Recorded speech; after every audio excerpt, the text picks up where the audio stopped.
Good morning. We'll kick off now, I think. I'd like to welcome you on what's a lovely sunny Friday morning in Belfast to this DAERA webinar on tackling problem waste streams. My name is John Mills and I'm the Director of Environmental Resources Policy Division in DAERA. And my division deals with the majority of waste policies. Our job is to advise the Minister on waste policies, usually with considerable input from stakeholders such as yourselves. So thanks for that. The division also covers a couple of other areas like the Brexit, which is environmental impact, which is very much on the agenda at the moment, and environmental governance. But we cover plastics, producer responsibility, recycling, waste prevention, and a number of other areas. I'll briefly introduce the panel for today. We're going to have two sessions, and the speakers are all from my division in DAERA. So you'll be hearing from Janice Harris, Dr. Charmaine Beer, Leslie Roberts, Aideen McChesney, and thanks to Stephen and Catherine in the background there. So the slide you can see now shows the agenda for the day. We'll have a break at about 11 in the morning, and there'll be two short Q&A sessions at the end of the two sessions that are shown on there. Due to data protection, we'll be recording the session today and it'll be available afterwards, but due to data protection, you, the external participants, will not be recorded. So that is necessary to comply with that. If we move on, Catherine, to the next slide.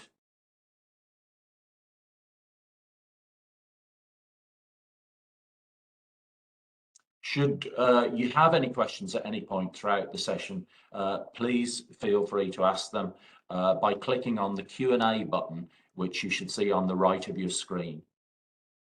We ask that you direct your questions to all panelists through the Q&A function, and we will endeavour to answer all the questions. If we can't answer them during the session, we'll try and answer them afterwards and post those on the website.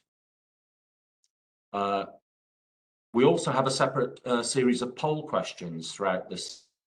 And these will be, I hope this will be self-explanatory when they pop up. Many of you have probably seen them before, but they should pop up on the right-hand side of the screen. And you'll have a series of choices to make. You can only make one, and you have about 60 seconds to do those. So I think that's most of the introductory stuff. Today's webinar will focus on extended producer responsibility, commonly known as EPR. As Janice will explain shortly, EPR is about making those who produce things which are likely to become waste bear the costs of dealing with that waste.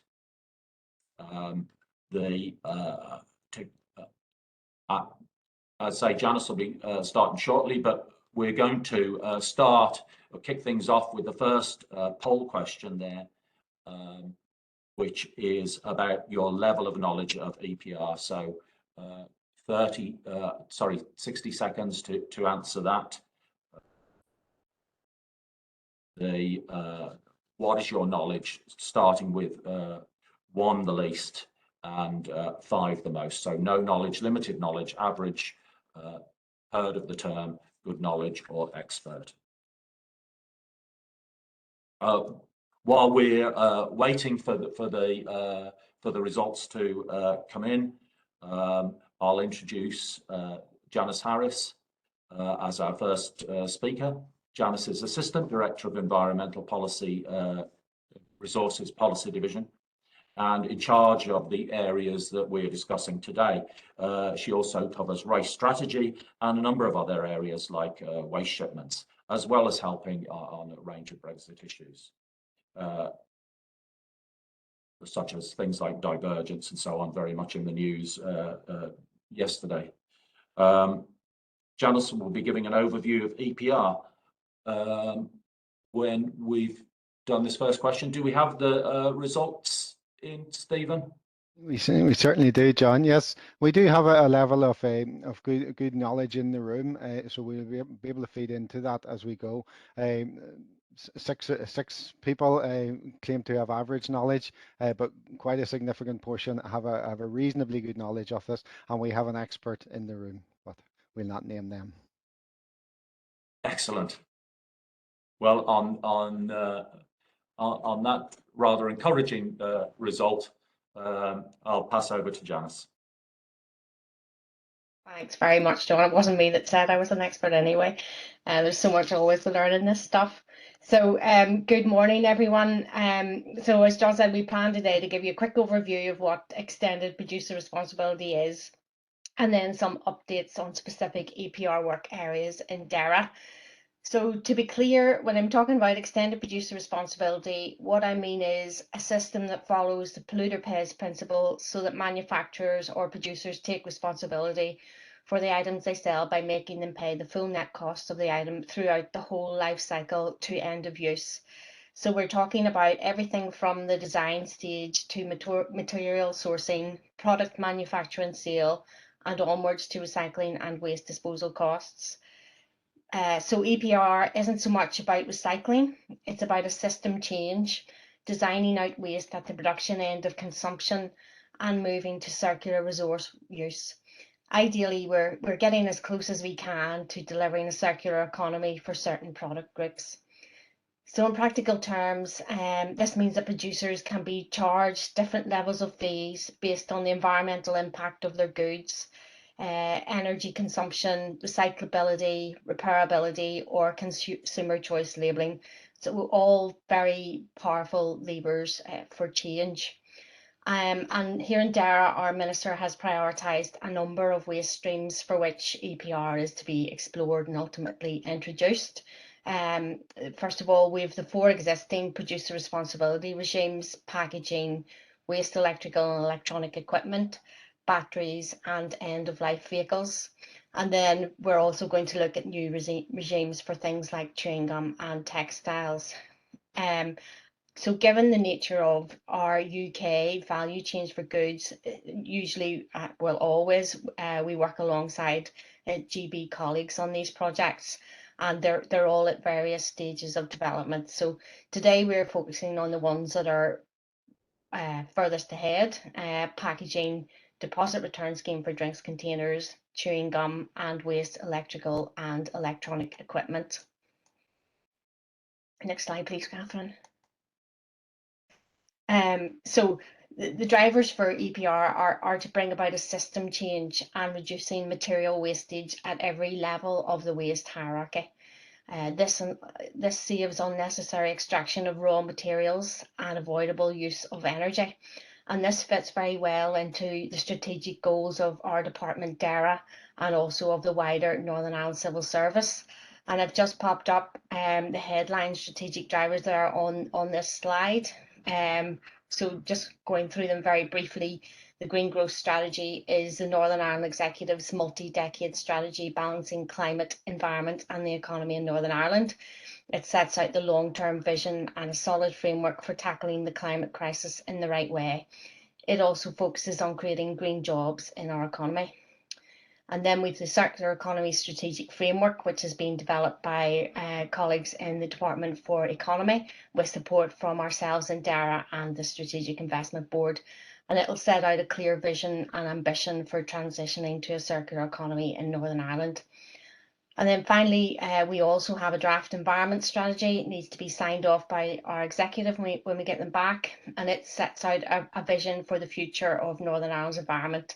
And it's Northern Ireland's first environmental improvement plan. And it very much highlights EPR as a delivery tool for reducing waste and increasing recycling.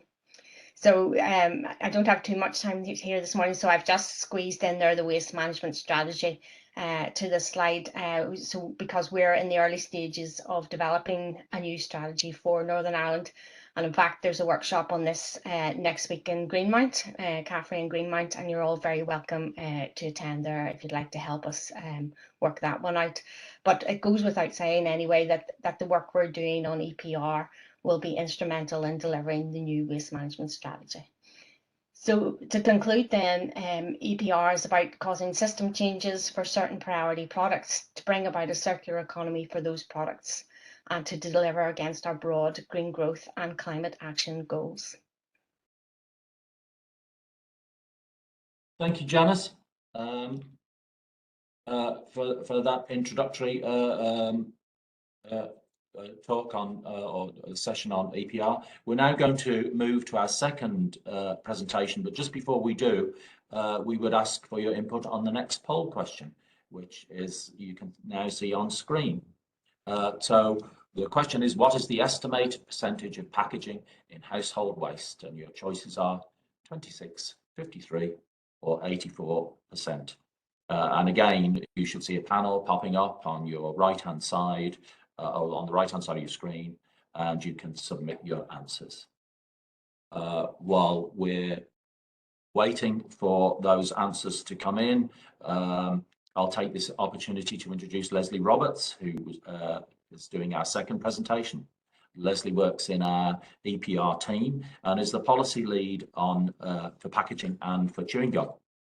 Leslie will be talking about reform of EPR for packaging, an area which at the moment involves a great deal of contact with our colleagues in other UK jurisdictions that we're working with on this, as I'm sure Leslie will explain.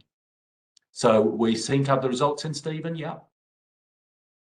We do indeed, John. Quite an even spread between options B and C. And 8 people initially got it right in question A, answer A. Leslie will be able to expand on this shortly.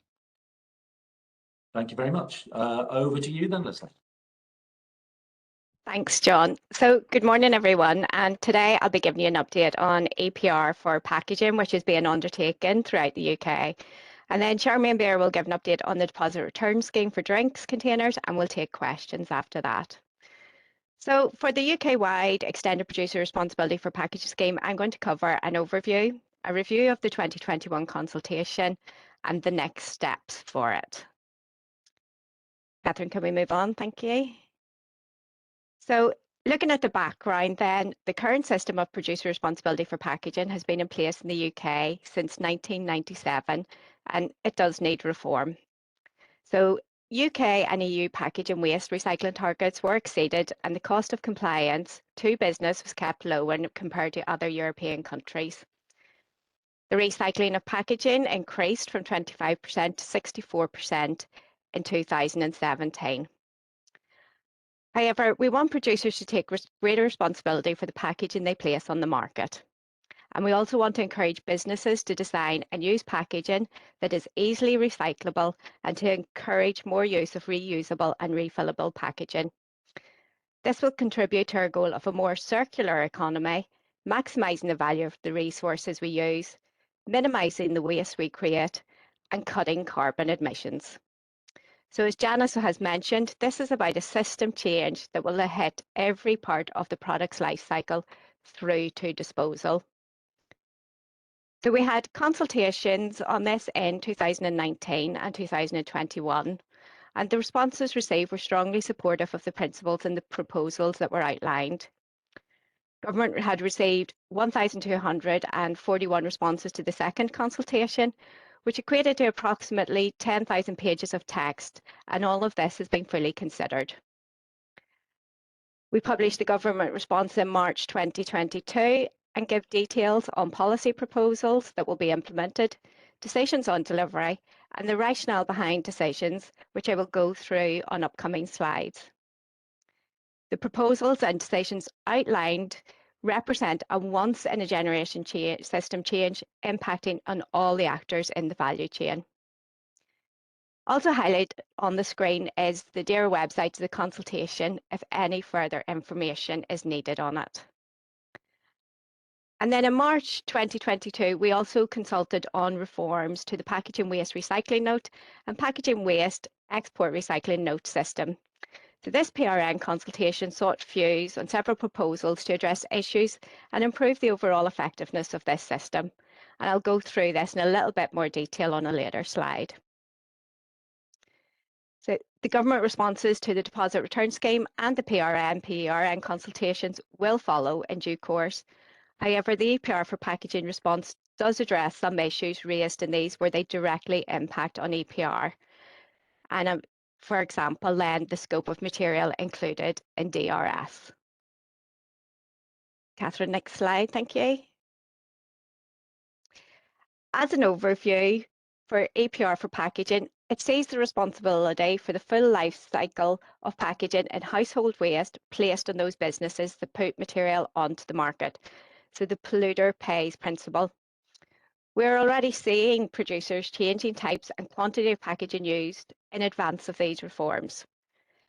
It'll require obligated producers to pay all costs of dealing with household packaging and will make payments to councils for waste services, including the cost of packaging in street bins. These council payments will be for costs that are necessary for providing an effective and efficient service. A major goal for packaging EPR is driving efficiency through the system. Producers and councils are being asked to work with government to design necessary, efficient and effective costs and the fees and payments calculator. This will also include councils reviewing existing infrastructure and assessing if it meets EPR for packaging requirements. All NI councils have been invited to various events, and I want to say thanks for your contribution so far. And I would encourage your continued involvement in these key work streams on costs and payments. So approximately 26% of waste is packaging, and the payments to councils for the management of this household packaging waste are estimated to be in the region of 35 million for Northern Ireland. EPR for packaging will be run by a scheme administrator who will calculate the payments to be made to councils and invoice producers their fees. Next slide, thank you. So I'm now going to go through the decisions that have been taken forward from the EPR consultation. So as already touched upon, producers will pay the cost of managing household waste, and payments will be made to councils for the collection of household packaging waste and on-the-go packaging disposed of in street bins. A mandatory take-back scheme for the collection and recycling of fibre-based composite cups, so coffee cups, will be introduced. And this means that sellers who employ 10 or more full-time equivalents will be required to provide a dedicated bin for the separate collection of cups. They can do this on their own or through a dedicated take-back scheme. And we will review the progress of this situation and consider whether the obligation should be extended to all sellers. We are also working towards nation-level reporting, and there will be a requirement for certain producers to report the nation that packaging is placed on the market.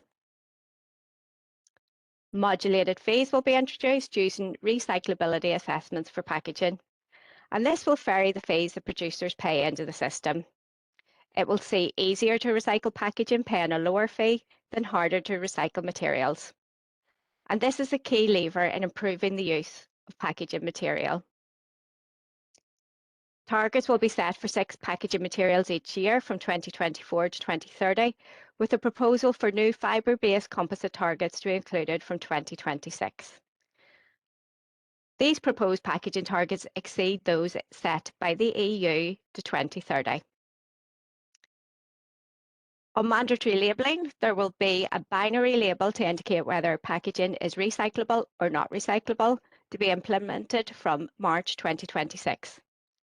And this will use the Recycle Now mark and wording. Plastic films are to be labelled by March 2027, and recyclability assessments can be used to determine classification. All compostable and biodegradable packaging will be given the Do Not Recycle label, allowing time to build evidence in collection and composting. And there will be no de minimis requirement on labelling.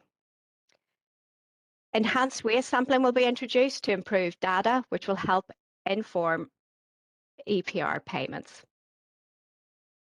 On strengthened requirements on reprocessors and exporters, all reprocessors and exporters that handle packaging waste are to register with a regulator. And this will capture data on all packaging waste recycled and improve understanding of how packaging moves through the waste management system. The consultation also included proposals on the collection of flexible plastic and films for recycling by the end of March 2027. And the introduction of this will be funded by producers. In Northern Ireland, councils already collect the core materials outlined in the EPR for packaging consultation. Next slide. So the next two slides will give some detail on what has changed following the EPR consultation. So we will phase in EPR from packaging from 2024 rather than 2023. Modulated fees will be introduced from 2025 rather than 2024 and will be based on recyclability. This will result in a system change that will see an increase in the recyclability and the circularity of materials. In Northern Ireland and England, we will not be introducing payments for packaging waste that is littered. However, this will be kept under review. Scotland and Wales are considering steps to obligate producers for these costs and will come forward with their own proposals in due course.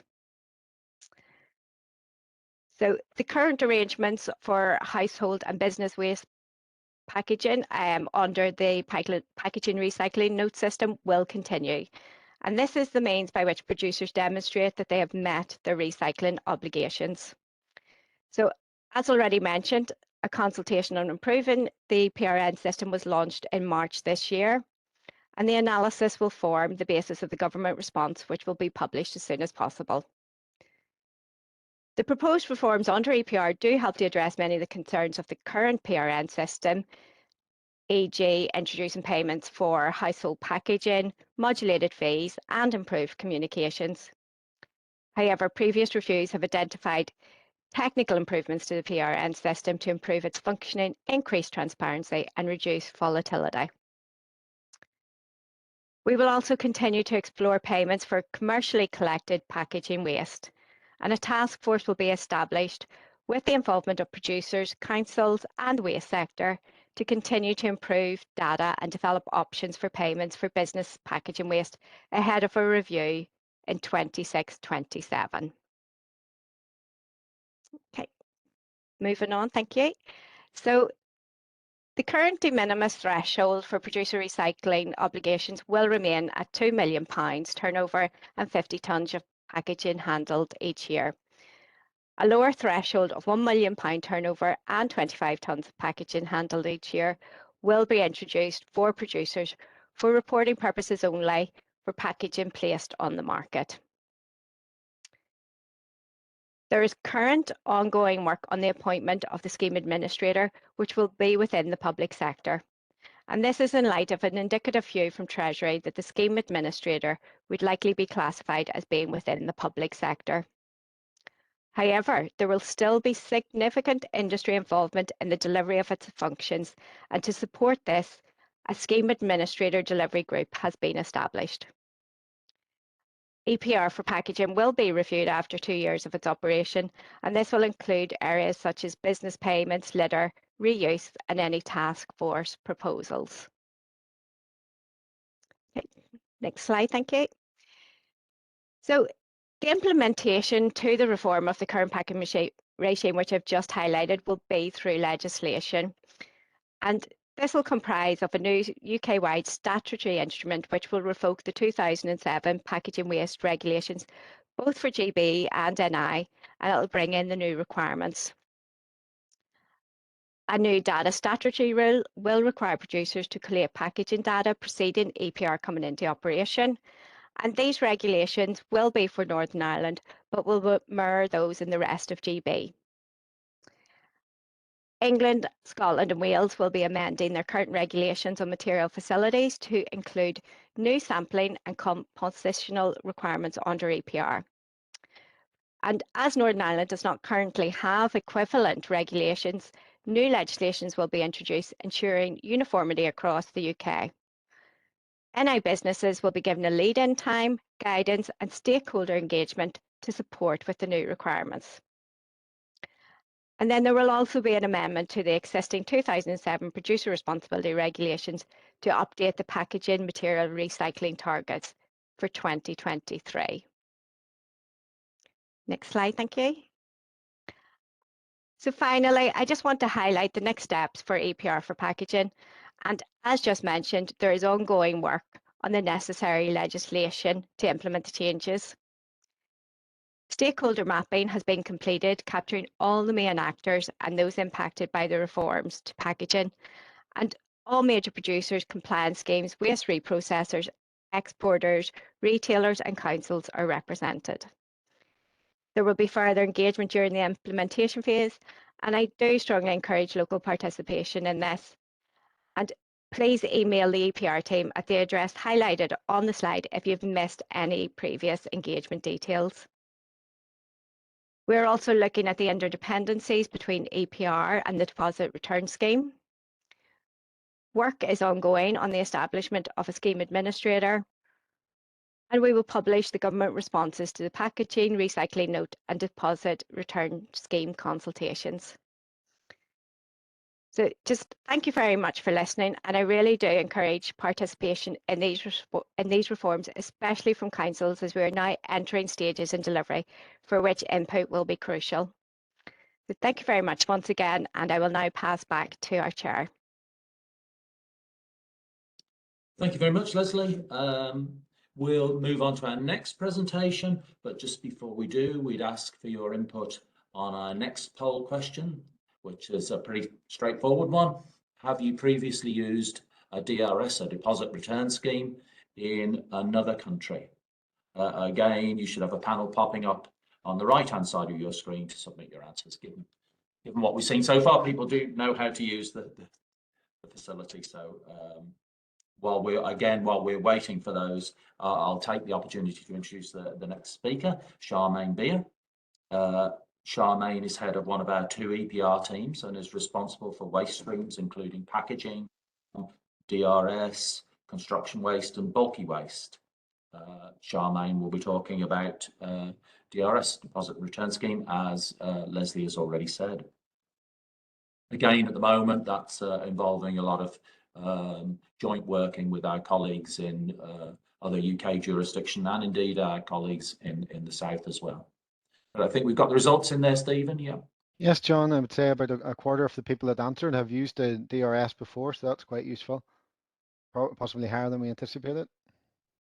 Again, that's pretty impressive. That's good.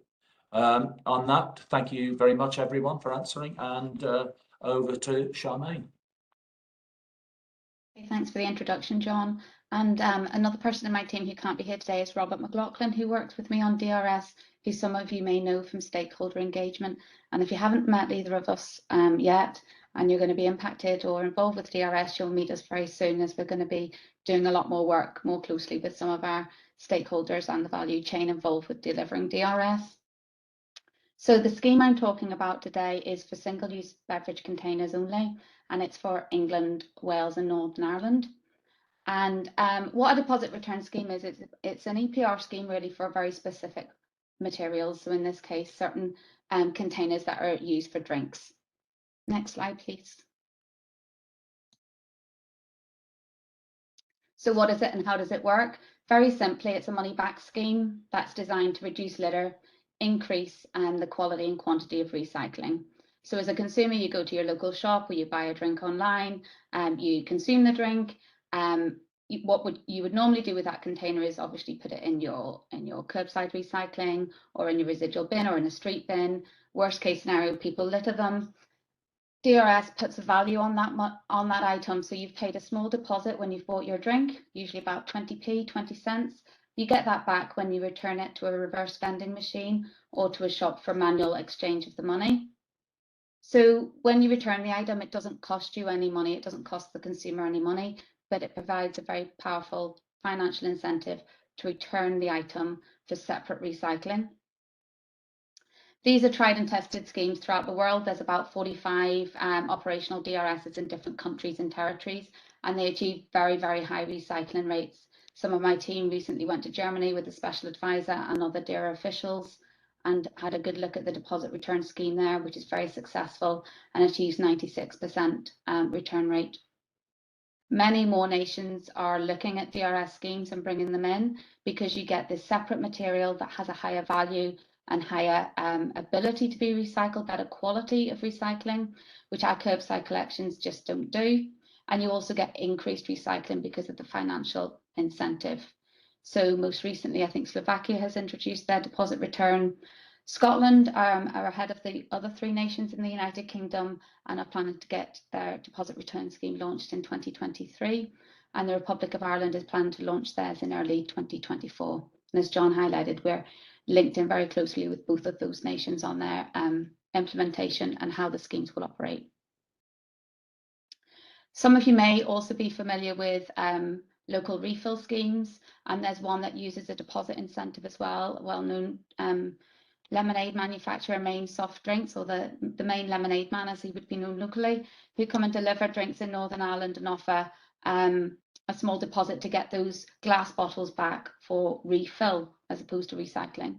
These schemes are fantastic in terms of the circular use of that material, far preferable to have reuse and refill to recycling. It's actually a waste prevention measure.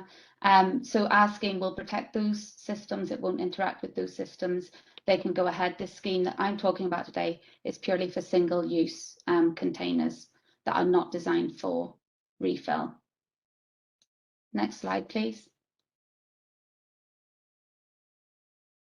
So the main case for bringing in a deposit return scheme when we already have collection at our households and other areas for these items, one of the big issues is litter.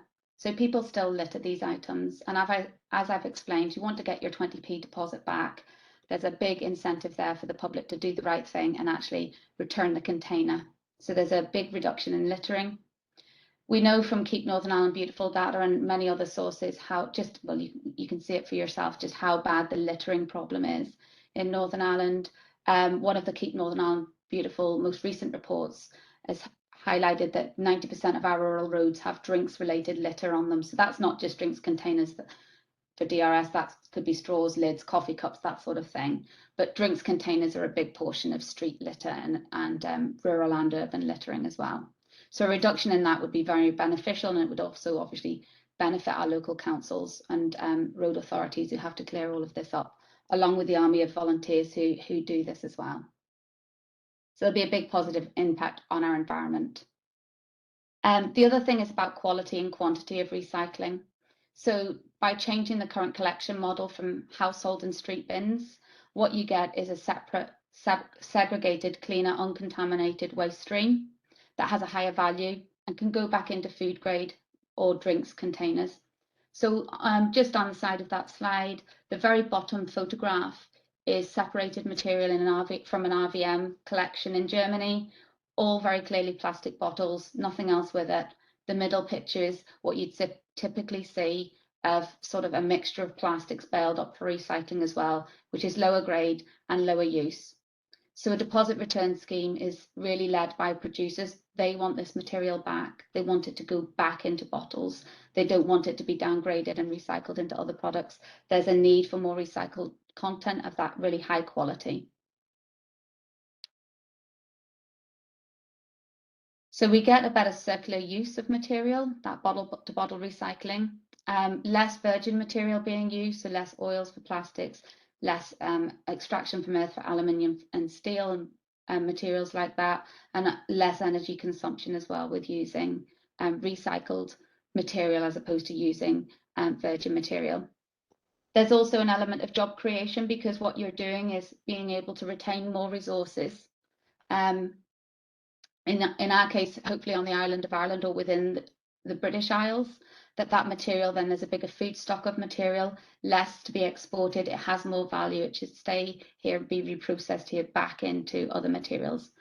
One of our big producers here, Coca-Cola Hellenic, have told us how they have to import recycled PET plastic from mainland Europe to get recycled material back to put into their bottles here. So if we can localize that and have a better quality and quantity of material, that should improve. And even if recycling rates for drinks containers are already relatively high to other materials, maybe 70%, DRS systems should easily hit 90% within 3 years of operation. As I told you, Germany's even higher. And for Northern Ireland, that 30% of unrecycled material equates to roughly 120 million PET bottles a year, 75 million cans. Next slide, please.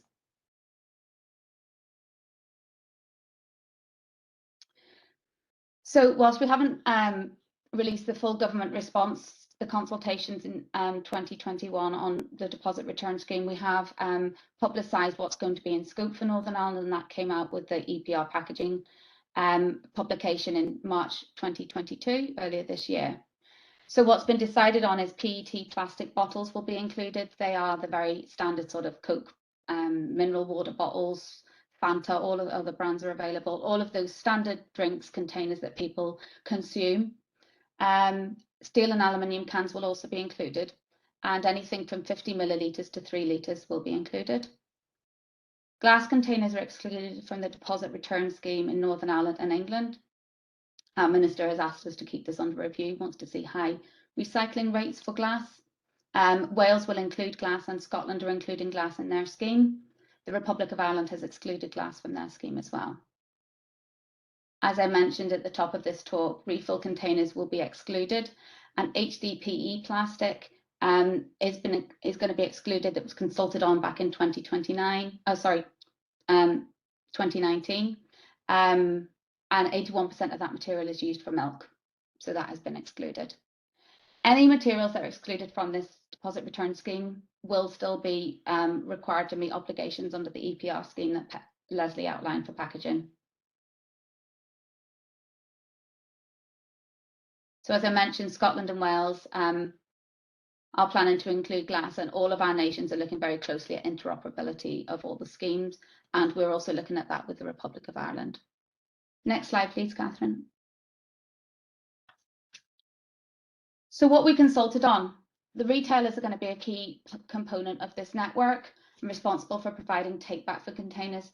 This is typically done through reverse vending machines, where the consumer puts their bottles back in or cans back in and they get their money back. These can be small or can now be very, very large. So there's a wide range of options available. And we also consulted on smaller premises who don't have room space for big machines like RVMs, that they can do manual take back as well. And that all retail outlets doing this service would be paid a management fee for doing that. And the scheme would be overseen by a deposit management organisation who would be producer-led and producer-funded. They would obviously as well manage those payments to retailers. And the principles that we consulted on are that it should really be easy for consumers to return a product as it is for them to purchase it. We consulted on building in safeguards as well to sensibly space out the network, so not every shop would have to have an RVM or even offer manual take back, you know, that there's space required. And also we consulted on, you know, what could be returned and in what quantity, so there's sensible options there for retailers. As Leslie's already said, we hope to publish a full response on the consultation very, very soon. There's also been a lot of interest in digital developments and their potential for being brought into a deposit return scheme. And when people talk about digital DRS, what they're usually referring to is digitized curbside collection of material. We're in touch with most of the big tech companies who are looking at this, and also Wales have run some trials on this as well. We've had a very small trial in Northern Ireland too, so we're very keen to learn all we can about that. Currently, there's nothing scalable for the size of the delivery that we need to bring in a deposit return scheme. But more importantly, what producers want is separate collection. They don't want the same model of curbside collection of this material in street bins. They want to get it into a separate stream, and that's what a DRS offers. What we are going to do around that, though, is ensure that all the legislation that we're currently drafting is future-proof for any digital developments, and if the quality and quantity of return can be met through other digital solutions, that can, of course, be facilitated. Next slide, please, Catherine. So to summarise the benefits then on what a deposit return scheme will achieve, there's multiple benefits. So for the economy, there's that boost in keeping this material more locally available and being reprocessed more, less reliance on imports and exports of material. Socially, obviously, there's big litter prevention aspects there as well, but there's also a behaviour change aspect here on this, which has a bit wider societal benefit. So consumers now see that an item of waste has a value and they might think about it differently and do something differently with it. And we're very interested in the behaviour change aspect of all of this. The big win for DRS is actually improving not just recycling quantity, but the quality of material, getting these separate streams of material flowing through the system, uncontaminated. They have a higher value. They can be used in a wider variety of ways and can be used again for sort of food grade. So that's bottle to bottle recycling, can to can recycling. And then, as I've already hinted at, there's big gains here for climate change because what we can do with these schemes is reduce our carbon and other greenhouse emissions by using less extraction of virgin materials, and also even though material is reprocessed, it's less energy efficient than designing and manufacturing new. So there's environmental wins there. They're all considered and have all been assessed in our impact assessments. So the next steps, next slide please, Catherine. Publication of the government response, and we hope to do that as soon as we can. We're very interested in digital DRS curbside trials that are currently going to be run in Wales, and we're linked in with all the people involved with that and looking for any useful outcomes from it. But the biggest step for us now will be moving into a period of more intense stakeholder engagement, where we'll need input from all the people involved across the sort of chain of who handles drinks containers to work towards implementation. So thank you very much. I'll hand back to John. Thank you very much, Charmaine. We'll now be moving to a short Q&A session on the topics you've heard this morning, or so far this morning. Thank you very much for the questions we've already got. As I've already said, if we don't get round to them, we'll post answers on the website. Just very quickly to kick things off, I was going to ask a couple of questions that we frequently do get asked quite commonly. The first one is, there's an awful lot going on, and is it too much too quickly? Leslie.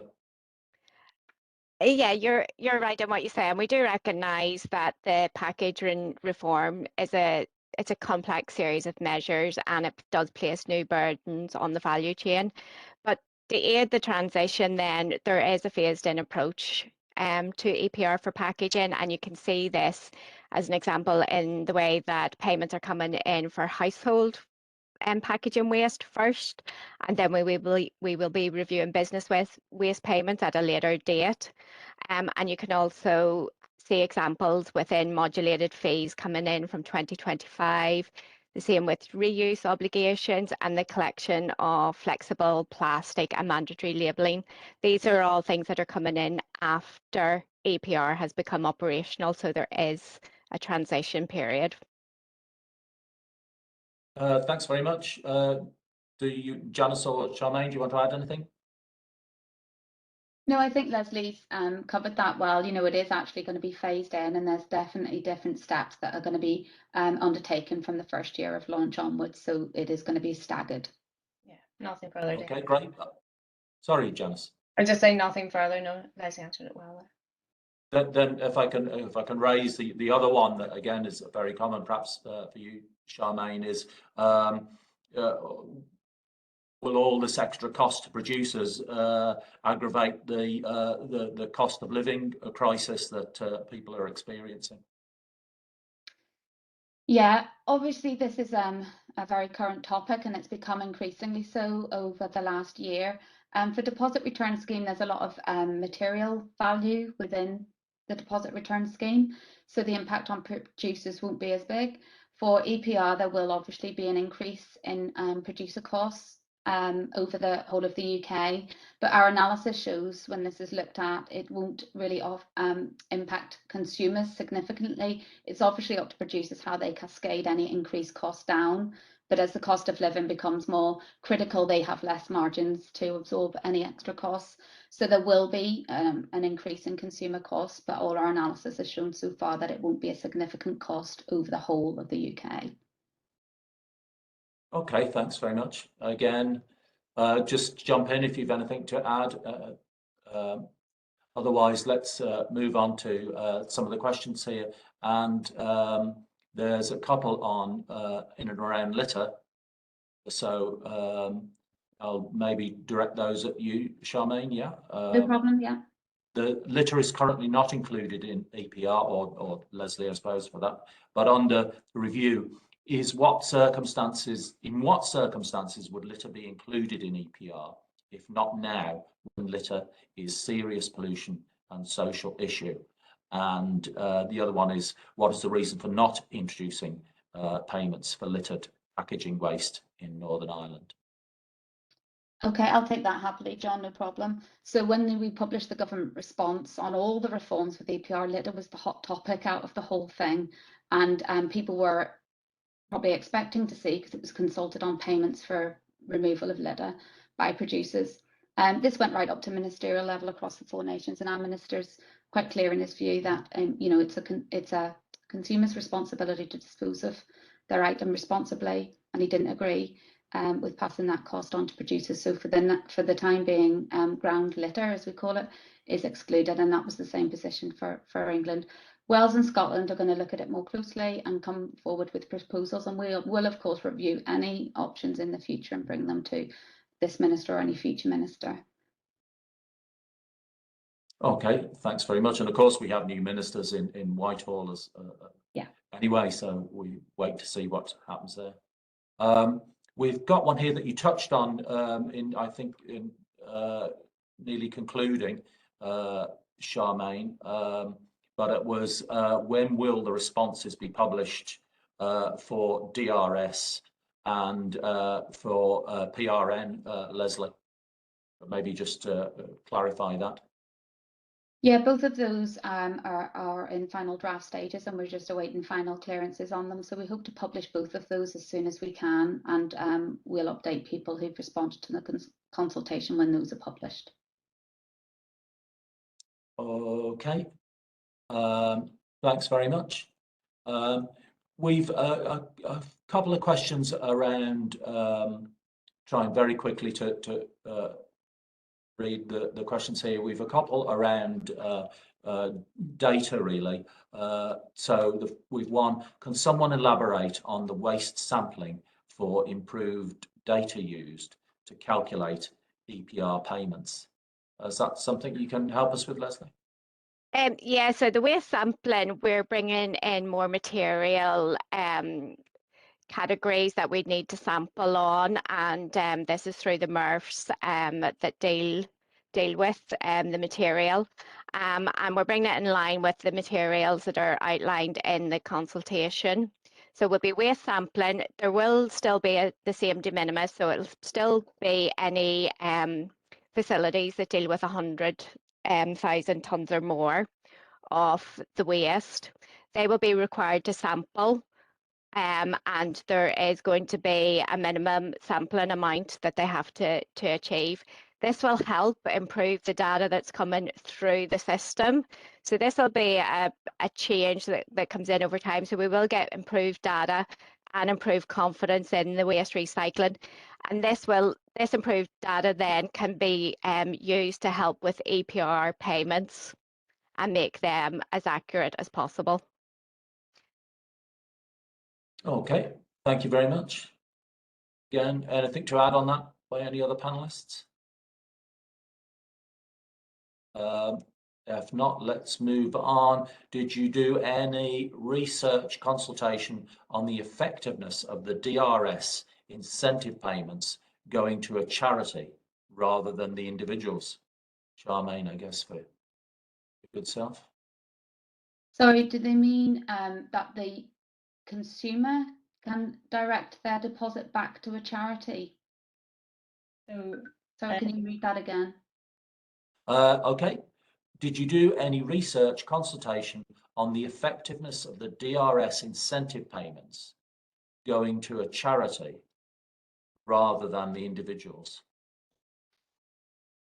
So I'm assuming, I mean, the questioner can maybe clarify that, but if they've time, but I'm assuming some of the deposit return being diverted to charities rather than individuals.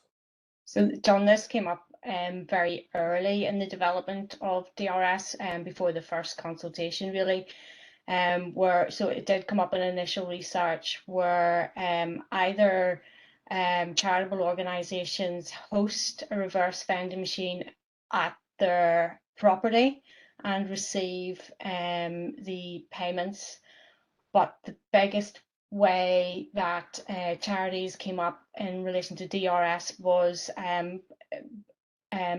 Boy Scout troops and Girl Guides litter picking and then claiming the deposit back that way. So there'll be nothing in the legislation to prevent either of those scenarios.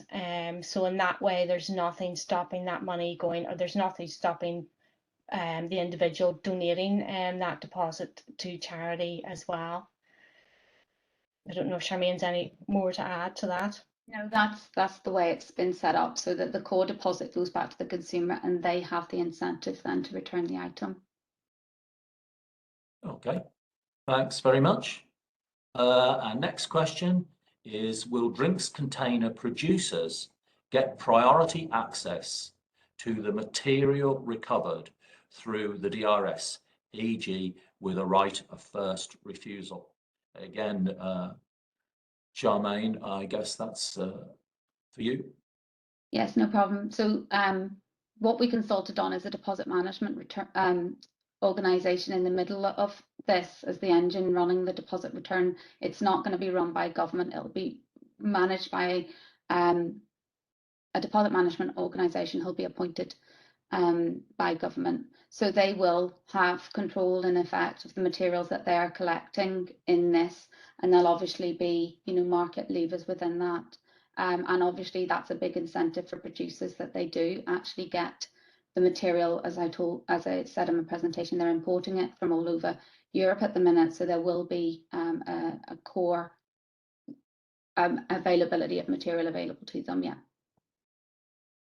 Yeah, I don't know if you want to add anything about sort of the circular economy, Janice, and generally how we'd like to see more local recycling.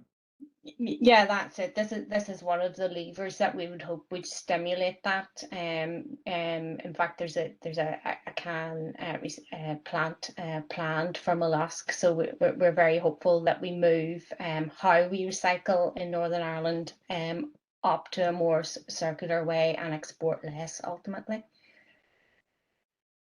Thanks very much. Next question, again, DRS. So Charmaine, again, your direction. To what extent do you expect DRS schemes to displace or trapped materials that would have been collected in curbside collections? Yeah, no doubt we expect a big shift away because people won't be able to redeem their deposit through their curbside collection. I think the current estimate is about 7% of material would be retained in curbside, so it is a big move away from curbside. But the gain is the quality of material and the increased recycling rate overall, and that is what a deposit return scheme with this design would bring in. Okay. Then we've a question. The question has helpfully directed it to you, Charmaine, and it's a three-part question.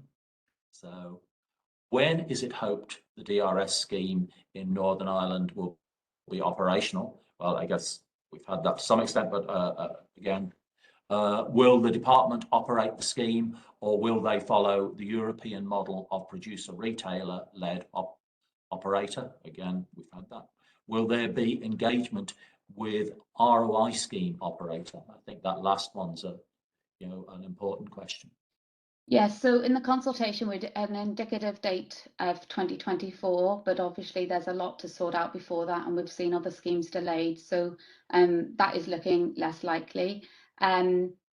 In terms of the model, yes, it will be producer and retailer led as opposed to government led. And then on the last point, yes, we work closely with colleagues in the South of Ireland government and also industry bodies across the island of Ireland as well. And yes, there'll be full engagement now as the ROI scheme gets closer towards the scheme being operational. So yeah, that's a key consideration for us. Can any of you have in your heads when the Southern colleagues have said their scheme will be coming in? It's early 2024. Thanks very much. Again, I think the next question is one which raises an important point. Is there an intention to move the DRS away from recycling towards reuse? As mentioned, this is much more favourable, and as we know, there's a higher state in the waste hierarchy. So, no, this DRS scheme is for single-use drinks containers, and that's the way it's been designed. Refill schemes can operate on their own, and that seems to be the most flexible way for them to work.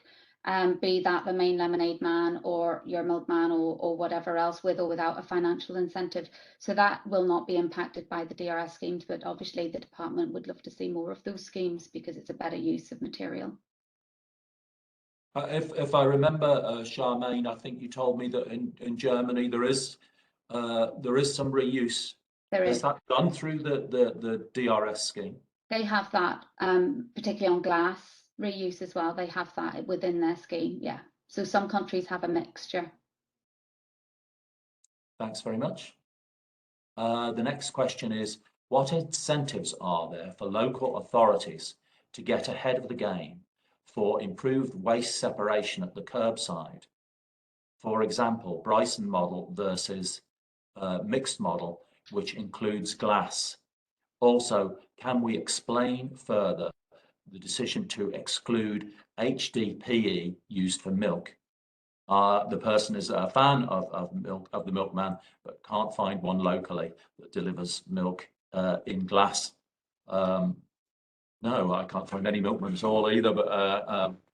But anyway, on the first one, I don't know. I'll push. To give Charmaine a break, I'll push that one your way, Janice. On the the question of improved separation at the curbside. Yeah. So I mean, there's incentives always. There's incentives through EPR on the business that Leslie talked about, but also then one of our other teams works on recycling policy, and there's a funding program that runs alongside that. So there's plenty in development that should help councils move ahead at the pace that we need them to deliver both EPR and DRS. On the, do you want me to move on to the HDPE? That's the milk containers, isn't it? So yes, we're running a bit tight for time now. So very briefly, milk is a core product, and it was included or excluded because of that, I think. So that covers that. Okay. Anything to add on any of that? No.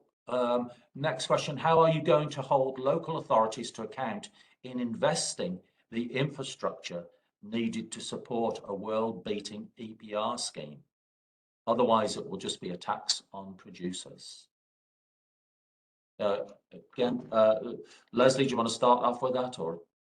Yeah, so we will be assessing on necessary, efficient and effective services for the councils. So it won't just be a case of putting a tax on producers to pay for anything.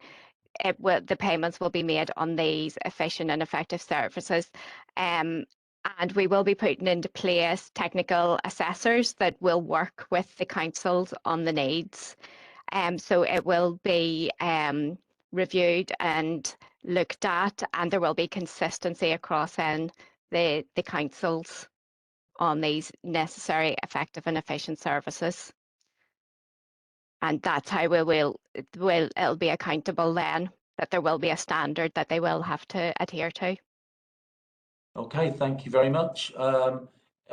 We've got one here. How will the DRS materials that end up in the curbside collection be dealt with?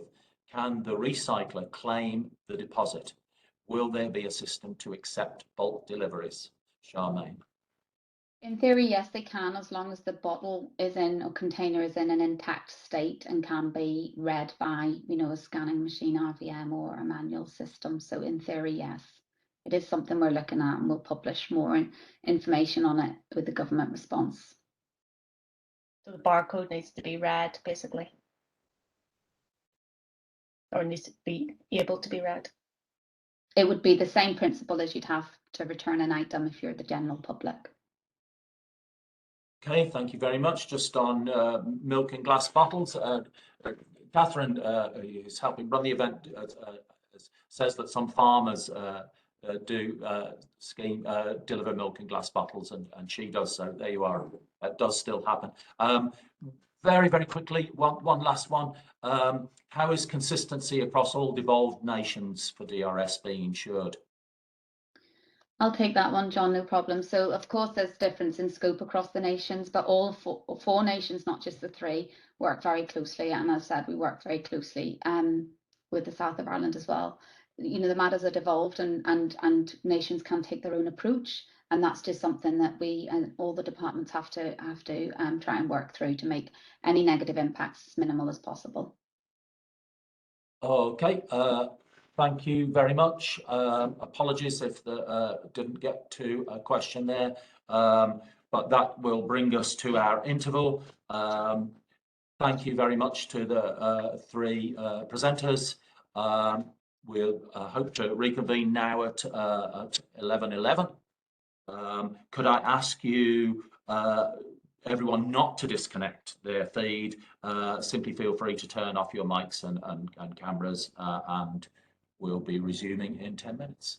Thank you very much. Thank you. Thank you.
Welcome back, everyone, or hopefully welcome back, everyone. As previously, we're going to start back with a quick poll to lead us into our next question. So the question is, what percentage of Northern Ireland streets are stained with chewing gum? 10%, half, or 80%? Incidentally, I think we worked out that if you came in a bit late, you might not be able to participate in the polling. But those of you can, appreciate the answer there. Just while we're waiting for the results, just to say, I forgot to say thank you for the excellent questions in the last Q&A session. So thank you very much for those questions. While we're waiting there, I'll just introduce the next session. Again, it'll be Charmaine leading us through this, and she'll be covering chewing gum, unsurprisingly. Given the question, and she'll be talking about the voluntary producer-led scheme, which has been introduced this year. And Stephen, do we have the results? We do, John. Yes, certainly. The answer was in fact 80%, and over a third of the room have got that dead on. It's an extremely high amount. Well done, everyone. Okay, Charmaine, back over to you. Okay, thanks very much. Sorry, you're stuck with me again for this one. So this is a voluntary producer scheme, which is quite different to the existing schemes we have and the ones we're bringing in, like DRS and EPR for packaging, in that there's no legislation underpinning any of this. There's no sort of mandatory obligation on producers. So what this is, it's a producer-funded scheme, again, fully producer-funded scheme. In this case, the main UK producers of chewing gum have come together and set up a fund of up to £10 million over 5 years to be distributed across the 4 nations to tackle the chewing gum problem. And of course, the obvious question is, well, why would they do this if they don't have to legally? Next slide, please, Catherine. So thanks for the poll question answers there. You're obviously all very aware of the problem with another form of litter that we have, which is this gum problem. 80% of our streets are stained with it. It's made of plastic, it stains, it never breaks down, it's a blight, and our councils spend an awful lot of money clearing it up. So for that reason, the producers really have a good incentive to do something about this very public problem that they have with the product they're selling. As Janice highlighted at the top of the morning session as well, chewing gum has been highlighted for potential EPR measures in the future by government. It's on our radar too. And so it makes sense for producers to actually set something up and try and start improving things in advance of that. So one of the big things with this as well is not just about putting money in to clean up the streets, it's actually about information gathering as well. And that's a big pull for producers to come into something like this. So as I said, the cost is around 7 million for clearing up chewing gum around the UK. But as well as that, producers want insight and evidence on the best cleaning methods. What's the best use of their money in cleaning it up? And that's a big element of this project. And also there's another aspect as well of looking at different cleaning methods. It's looking at behaviour change of citizens who choose to litter their gum and spit it on the pavement or stick it on walls or whatever else they do with it, as opposed to putting it in the bin. So that behaviour change is a big aspect of this project, and that's something that producers are keen to get insight on. Next slide please, Catherine. So how we run this, it's a UK-wide voluntary scheme. There's a task force, chewing gum task force set up. I've got the website for that on a later slide if you want to go and have a look. All 4 governments are represented on that. So Leslie and myself sit on that for DAERA. Big producers like Mars, Wrigley, all have a massive share of the UK market. And Keep Britain and Tidy is involved as well as an administrator for this task force and for the fund. And it's agreed that the key actors in the sector, including ourselves, all work together on this non-regulatory EPR scheme for the investment, knowledge, network and sharing of the skills. And the real aim of this whole programme is to keep the streets clear of gum, but also create a long-term impactful change at scale to reduce the incidence of gum littering. And that really does come down to the behaviour change that I was talking about. And we use a number of measures to achieve this. So supporting councils, local councils and authorities across the UK in their cleansing and litter prevention work, sharing best practice and having action plans on delivery, and then annual reports on progress that are shared very widely, and of course ensuring that the grant money is spent in a very transparent way. Next slide, please. So we oversee this, this funding that can pay out up to £2 million a year over all of the UK councils. For 2022, I'm forgetting what year I'm in again. It's about 10% for Northern Ireland, so we're very pleased with that share of the grant fund for Northern Ireland. We're about 3% of the UK population, but Wales, Scotland, Northern Ireland all have a 10% share of this fund, and our councils could bid for up to £20,000. And within this, they have flexibility of how they propose to clean up chewing gum staining, and also behaviour activities that will take place. So they can use their own equipment, they can use contractors, they can purchase new equipment. It's quite a flexible fund for that. Next slide, please. So obviously, with money being handed out, there has to be a good grant process in place to ensure that everything's done fairly. And there's 6 steps that are part of this grant process that's overseen by Keep Britain Tidy. What I would say worked well in this scheme is we were able to launch webinars for all our councils in advance of the fund being launched, telling them how to apply and getting them ready, getting them to think about a good application, and that seemed to work really well. So thank you to any of our local councils who actually took advantage of that, because we do think it does seem to have worked and people have benefited. And also, just to let you know, DAERA staff are involved with the evaluation process of the grants across the UK. You know, this is not done remotely from us. We're involved at all stages of this. So only councils can apply. The fund, it does encourage partnership as well. So if more than one council want to join up, they can get a bigger stake of the money as well. And any money that's not been allocated could be redistributed to another region. So we had certain money ring fenced for Northern Ireland. But then outside of that, if there was oversubscription or undersubscription in certain jurisdictions, then that money would be fairly redistributed, or it could be rolled over to the next year. So the stage we're at now is that you know, grants have been awarded and there's a monitoring and evaluation stage, and they'll be reporting then as well, which will be publicised. Next slide, please, Catherine. So the basic grant was of up to £20,000, and the partnership packages I mentioned were up to £70,000. There were also innovation and long-term grants available as well, and Belfast City also got one of the long-term monitoring and evaluation funds of up to £20,000.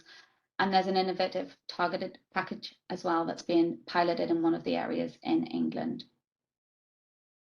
And you can see there on that slide some of the signage that the chewing gum producers are keen to test out to actually change people's behaviour. Next slide, please. So we're very, very pleased with the 2022 funding round. 7 of our Northern Ireland councils applied for grants of up to £20,000, and those 7 were all successful. So that's Ards and North Down, Belfast City, Fermanagh and Omagh, Lisbon, Castlereagh, Mid and East Antrim, Mid Ulster, and Newry, Mourne and Down. Next slide, please. So as well as the funding that was distributed then in about August of this year, the street cleansing has to be done by October. But councils that didn't get access to that fund or didn't apply can also access this prevention signage that can be done in a bespoke way for their area. So there's further information on the Tackling Gum website there, and they have targeted campaigns. I would encourage you all to avail of this if you can, because pilot schemes have shown that where this is targeted in specific areas, there can be a reduction of up to 64% in gum littering in that area. Advertising campaigns seem to use cats very effectively. There is another cat in the presentations today, so keep your eye out for another eye-catching kitten telling us to do the right thing with waste. They seem to work. Next slide, please. Yeah, so the grants are awarded in August. The street cleansing parts of the projects have to be completed by October. Leslie and I and others will be involved then in the monitoring and evaluation. It's really critical for this first year that we find out not only what worked well with the grant process, but also the effects of the money that has been spent. There'll be a year one report published and available to people, and then the grant process would be recommenced again in 2023, and obviously we'll be in touch about that again. Please have a look at the Tackling website. There's quite a lot of useful information on that as well. Thanks very much. That's me. I'll hand back to John. Thanks again, Charmaine. We're now going to move on to our next topic, waste electricals. But before we do that, we'll have another quick poll.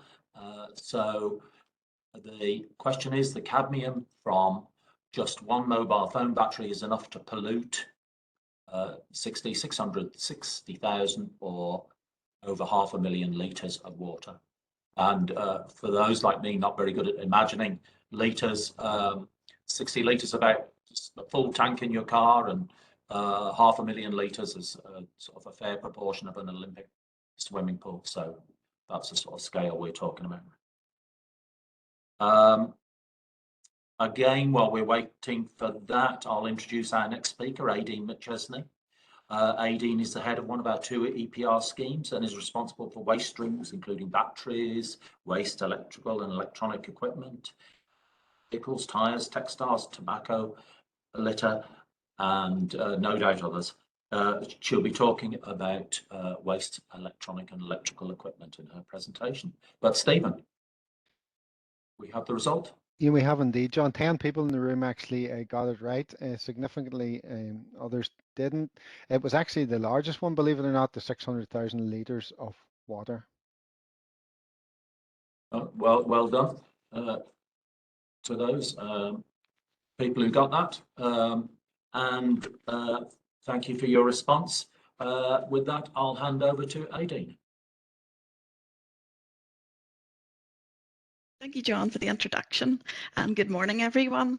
Over the next 10 minutes or so, I would like to provide you with an overview of WEEE and look at why it's a problem waste stream. I'd also like to outline the current UK producer responsibility scheme for WEEE and the planned reform of this system. If you have any queries or you would like any additional information, please let us know using the Q&A function on the right-hand side. I'm aware you already know how to use that. Thanks. So next slide, please, Catherine. Firstly, what is WEEE? So WEEE stands for Waste Electrical and Electronic Equipment, and in simple terms can be defined as anything that has a plug or a battery, whether it's whole or broken, that is destined for disposal. This webinar is about problem waste streams, and you might not be surprised to hear that now electronic waste is the fastest growing waste stream in the world. As our level of consumption for electronics grows ever larger, so does the mountain of electronic waste. Next slide, please. So why is WEEE a problem waste stream? It's a problem waste stream for a number of reasons, such as it contains chemicals that are harmful to the environment if they're not processed and treated properly. Also, the rise in purchases of electronic goods is a significant driver of global CO2 emissions. And also, a lot of precious metals contained within electronic equipment are ending up in landfill. To provide a few figures to highlight the level of the e-waste problem, it's estimated that by 2024, the UK is on track to becoming the biggest contributor to levels of e-waste in the whole of Europe. And in Northern Ireland, it is estimated that we produce approximately 48,000 tonnes of e-waste each year, equating to approximately 24 kilograms of waste per person. Could we move to the next slide, please? So this slide provides details of the current producer responsibility scheme for WEEE. As many of you are probably aware, the WEEE regulations were introduced across the UK in 2013.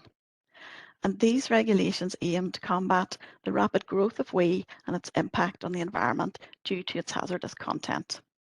The regulations also helpfully set out arrangements for the WEEE producer responsibility scheme. The current scheme is based on collective producer responsibility, so this means that producers contribute financially based on their market share in specified equipment categories.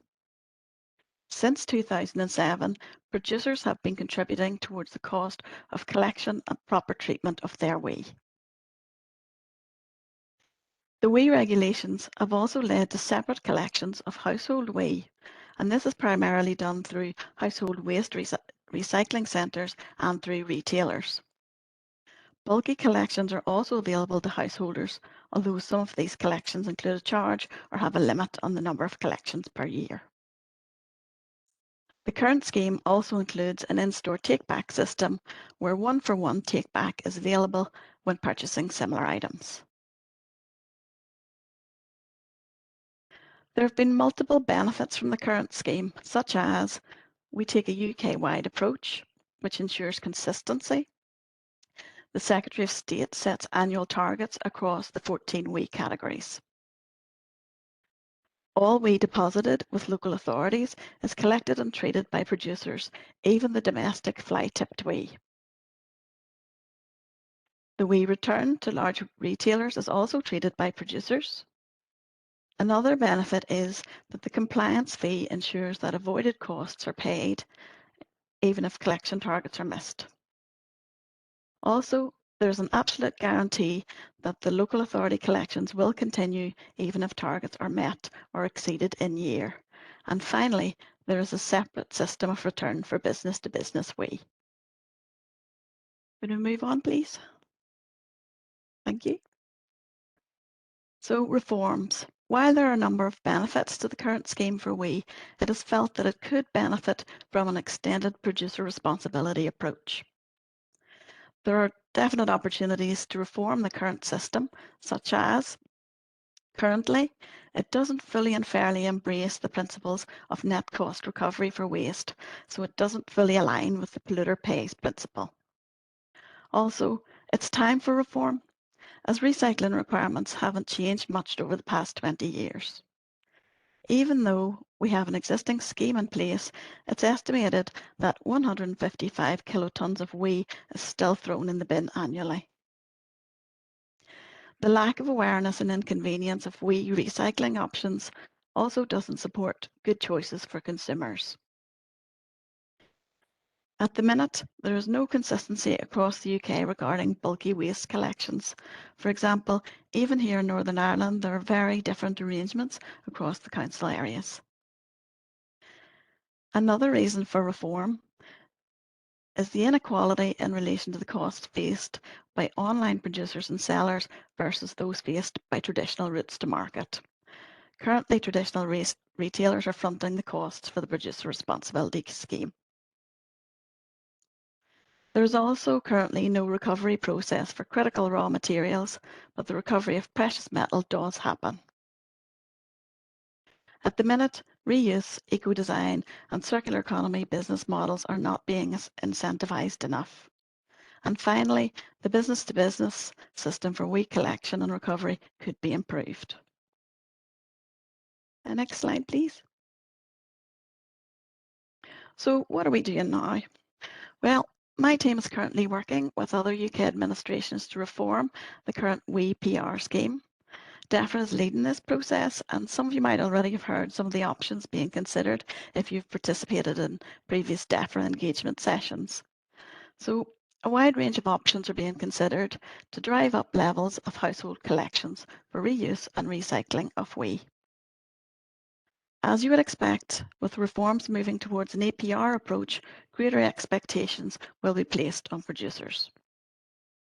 Some of the options being considered include a producer-funded curbside collection for small wee.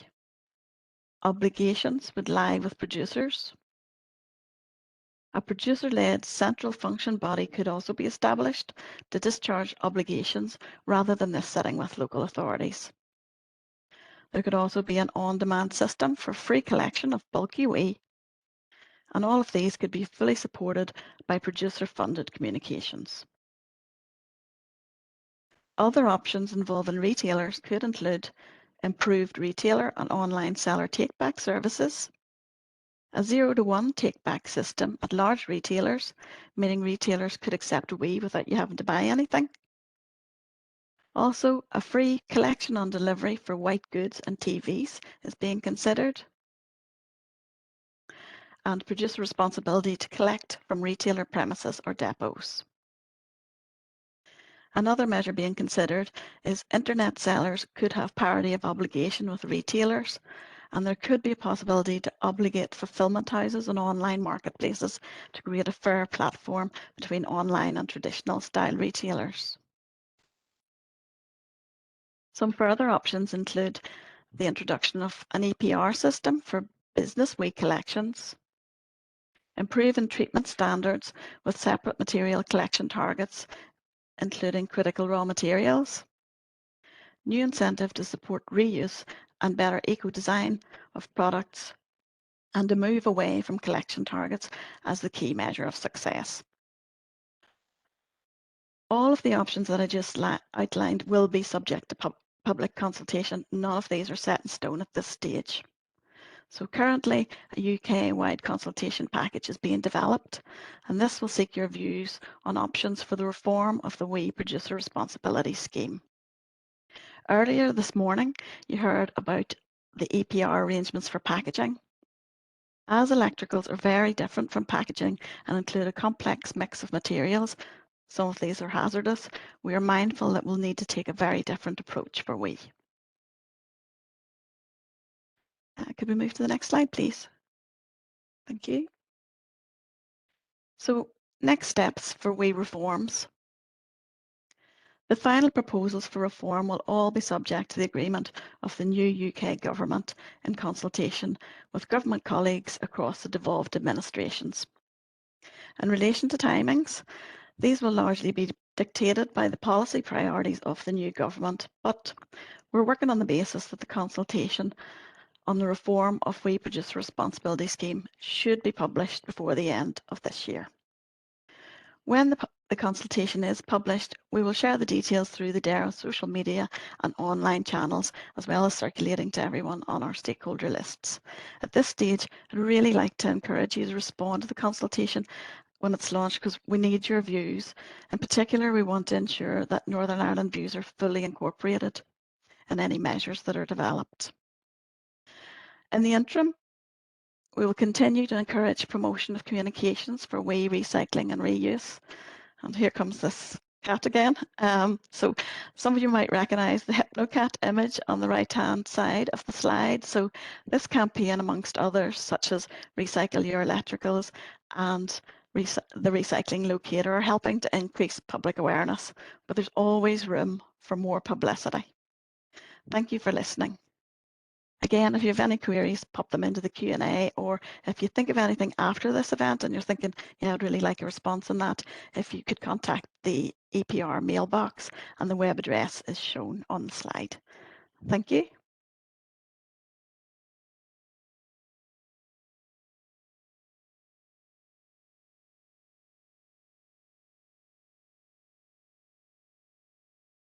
Right, sorry folks, had a bit of trouble unmuting there.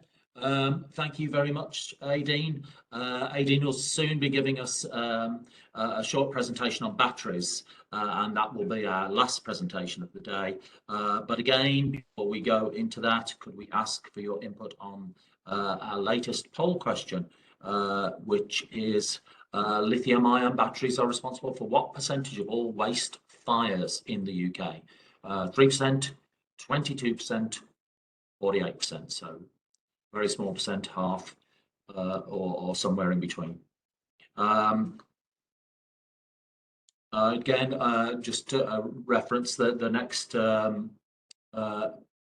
area while we're waiting for the results. Some of these areas maybe, like batteries, may seem very specific, but again, when you think about it,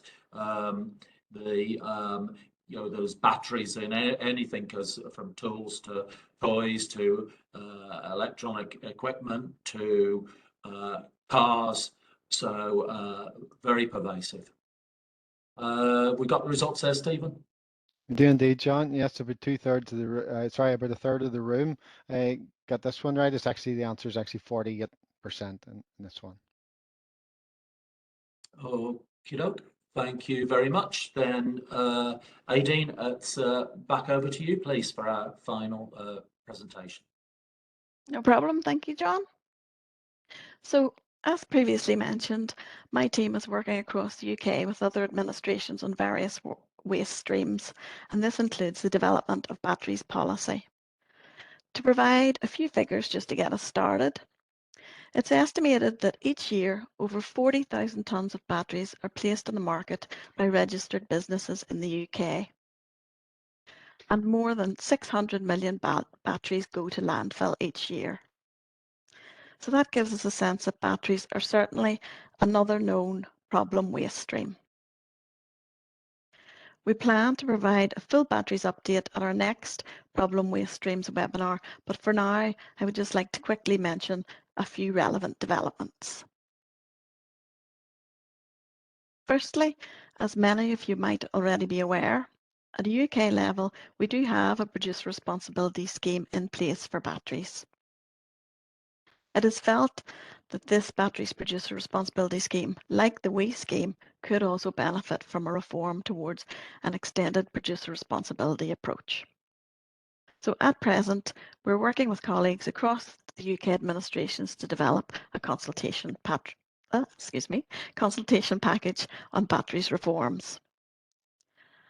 While the timings are not yet final, it's likely the consultation will be towards the latter half of 2023. Secondly, the EU has also been developing a new batteries regulation to replace the existing EU Batteries Directive. As batteries are included in Annex 2 of the Northern Ireland Protocol, this means the new batteries regulation will apply in Northern Ireland when it comes into force. The new batteries regulation includes ambitious targets for recycling and collection, the restriction of hazardous substances, and second life uses. Sorry, I should have said, if we move on to the next slide. Apologies for that. So EU member states have entered into a negotiation period at the minute, so they're discussing and finalising the targets and text for the new regulation. It's expected that this process will conclude early next year. Entry into force for the EU batteries regulation is planned for January 2027. So to conclude, we'll hopefully be in a better position to provide a full update on these developments at our next Problem Waste Streams webinar. Today was really just to give you a bit of a taster on batteries. I didn't want to give all the good stuff away today. Thank you for listening.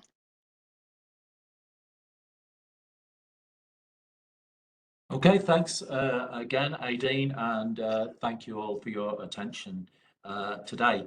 We'll now be moving on to our second Q&A session. Again, we ask that you direct your questions to all panelists through the Q&A function on the right-hand side of your screen. Which, mine keeps disappearing and reappearing, so hopefully it'll stay there for the duration of this.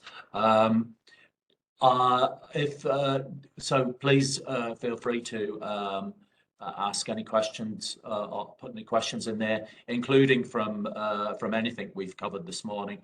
Do we still have Leslie on?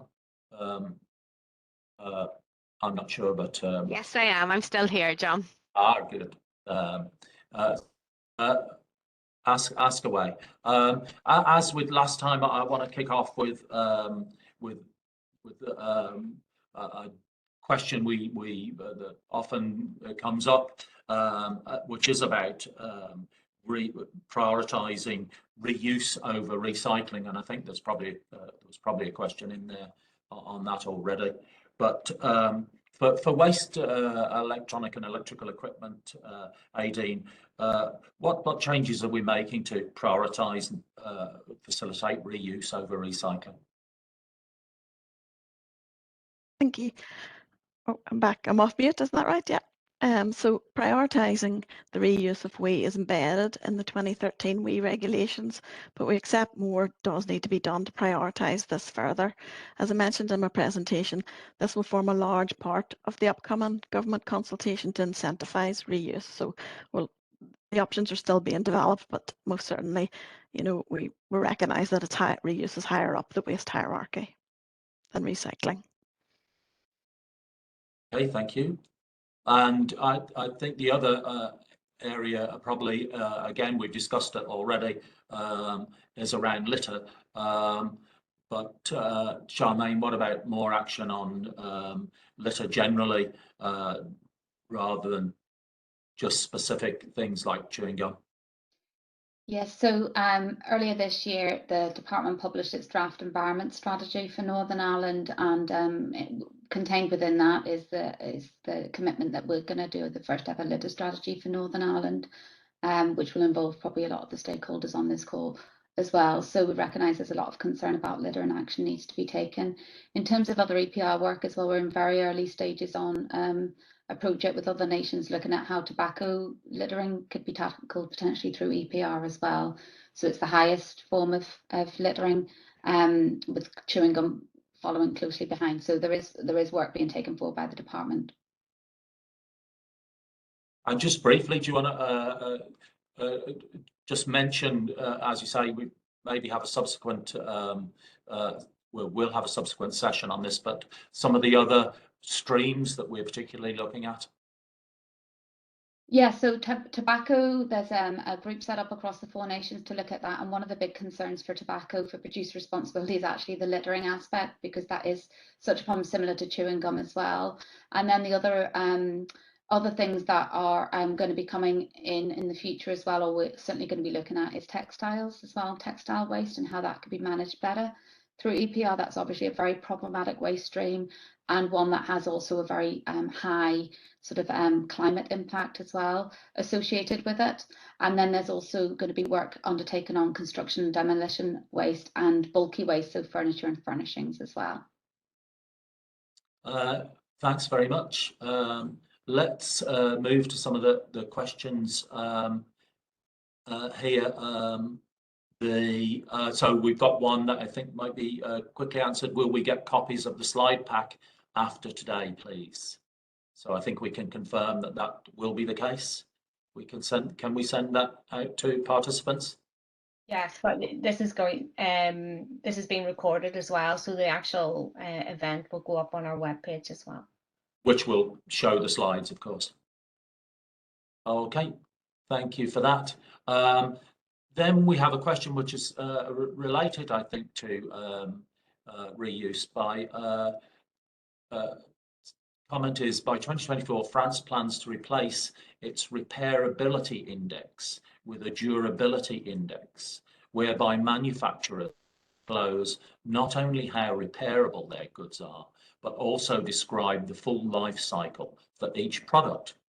What are the plans to consider similar policies within Northern Ireland to improve repairability, durability, and lifespan of waste electronic and electrical items?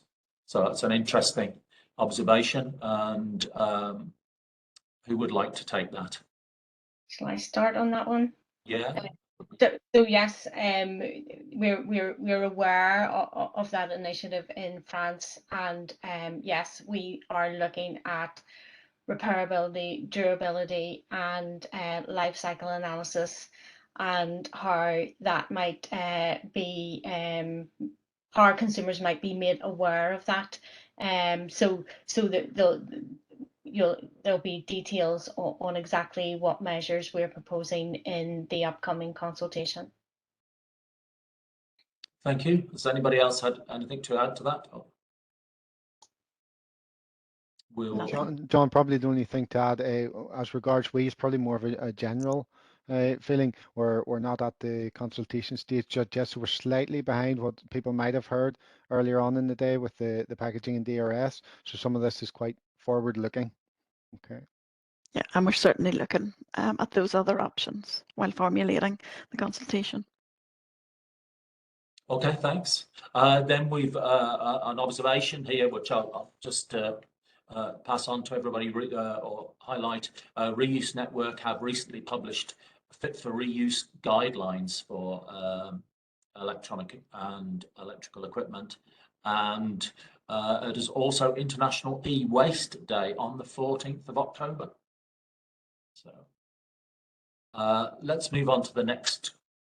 After that, after the UK battery reform and the EU batteries regs have been implemented in Northern Ireland, how will the two interact in Northern Ireland? So that's a really horrible question. Thank you. And I don't know, Janice, I'll fire that one at you, as it seems to be more about the protocol. The protocol and Yeah. than perhaps. So there's a couple of things there. So yes, the batteries directive is listed in Annex 2 to the protocol, which means we have to continue to transpose it here in Northern Ireland.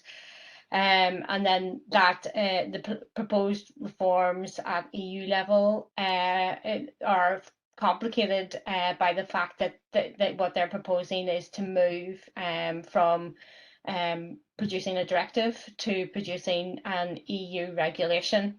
And probably, as everyone knows, an EU regulation directly applies to the member state, or in this case to ourselves. So we will have no leeway under the current agreement, the withdrawal agreement, and that will just be imposed on us. But the good news is that we know from our stakeholder engagement that battery producers here and those involved in the supply chain have no desire for there to be two separate systems alive in the UK. So what we'll do is, or what we have been doing, is looking at the UK reforms alongside the EU reforms, and we'll find the best way we can that the two sit alongside together. The desire would be for it to look like one UK-wide system, but we need to see the final version of the EU reg before we can exactly see what we can do. Aideen, do you have anything you want to add to that? No, just sort of to support what Janice had said, that really, it's probably in the interests for folk, to align.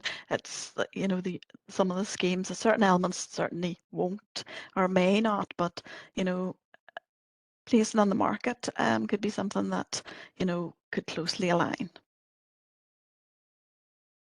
Okay, thanks very much. I guess as a general observation, there's an issue that comes up in the general question of divergence between both between the UK, or between Northern Ireland and the rest of the UK, either because changes are made in the UK or they're made in the EU. So it's a growing issue. And I think our next question has been answered, so move on from that. Does we sit under the Northern Ireland Protocol like that? Oh, perhaps not. No. Does we sit? No, it doesn't, does it? It doesn't, but its sister directive ROS does. So we doesn't get away entirely scot-free. When we look at when we looked at what we needed to do for ROS under the protocol, we also looked at how that how that applied to the WEEE system. So it's something that we pay close attention to. I'm not sure we ever understood why it wasn't in the protocol, but No, lucky escape. Okay, again, I think we've probably already answered the last one, but the next one, sorry. How can we get producers to encourage repair of WEEE products and make it easier to repair with parts, etc.? We've certainly touched on that, but Aideen, do you want to just pick that up again? I'm sorry, could you repeat the question, John? How can we get producers to encourage repair of WEEE products and make it easier to repair? I think, again, this is something that's going to be picked up through the consultation and hopefully through the reforms of the current WEEE producer system. There'll be more incentives for repair, and we need to develop new systems, but it's too early in the day kind of to say anything more about that. Thank you. Okay, we might be having a similar answer, I don't know, to the next one. Will there be VAT tax reliefs for organisations working in reuse, e.g. white goods, organisations that only sell refurbished products. I'm not sure who to direct that at. I guess Aideen, you might answer that, which is, of course, tax and VAT, of course, are accepted matters for the UK government. Yeah, I'm not sure just how much that's been considered to date, but it's certainly something that we can take away and investigate, unless Stephen or Janice maybe has. That might be one for the update. website, just for the fact that it is a reserve matter and hasn't yet landed on our table. Okie doke, thank you. Then we have a question: is the consultation on WE going to be UK wide, and is there an expected date timeframe? Again, Want me to take that? Yeah, please. Yes, the consultation is being developed on a UK basis, and it will be UK wide. The time frame at the minute, as saying, is hopefully going to be launched by the end of this year, but we will certainly be in touch, and you'll know about it if it is launched. If you're on some of these stakeholder lists and stuff, we'll be promoting it all over the place, because really, really want to get Northern Ireland views. And thank you. Then we have an area that is worth touching on that we probably haven't, and maybe not we lead on, but where does skills development and innovation sit within the circular economy, particularly with mineral-rich products? Opportunities aren't obvious. There appears to be a skills deficit in repairing electronics in particular, combined with the fact that many of these products are not designed to be repaired. So can we say anything about skills on general circular economy? Janice, do you want to start on that? I think this has come up actually in relation to the strategy development as well. So it's something that we're alive to and and looking at. I think it's also something we need to engage with DFE on. And then there has been a bit of discussion in the various producer responsibility regimes on making things easily repairable and how you can do that, such as putting instructions onto YouTube and practical things like that, or sort of repair and reuse cafes. So there's several angles there at various stages being explored. Yes, I'm not sure if we've said specifically, or if I'm repeating things that people have already said, but we are developing a circular economy strategy with the Department of the Economy, and of course they will be dealing with the skills aspect, or they're leading on that aspect. Yeah.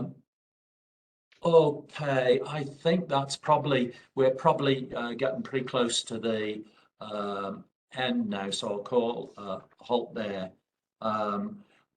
Thank you again for some excellent questions. Before we close, we have a couple of extra questions for you.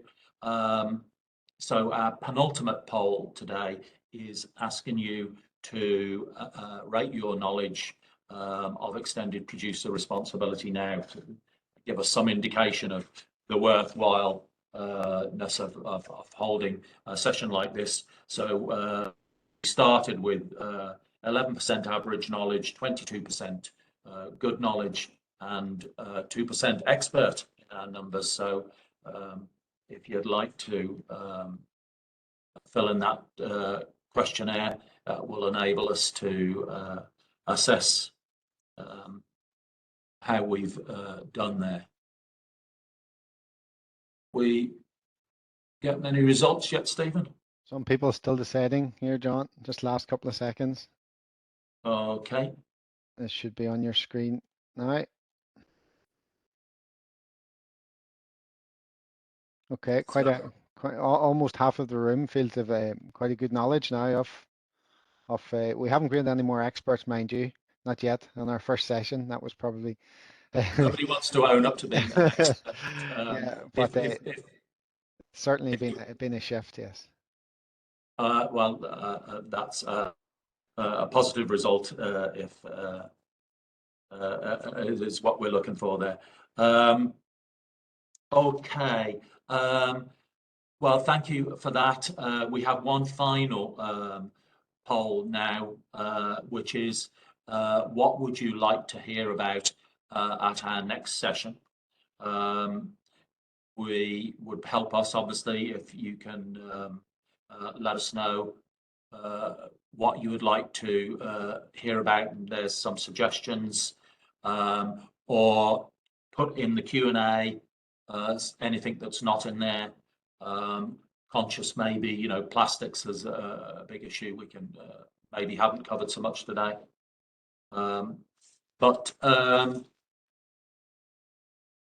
If you would kindly answer that and put any Q&A in, put any other suggestions, that would be very helpful for us. I'll move on to concluding now. We won't need to show you the results of those. We'll take them away and use them for next time. Thank you very much for your attendance today. As I said, we hope to see you in future sessions in the next couple of months. My thanks to the teams for the speakers today, the presenters today, and for the team setting it up, particularly Stephen and Catherine in the background there. Finally, as I said before, any questions we are unable to answer, we'll put them on the website along with the recording.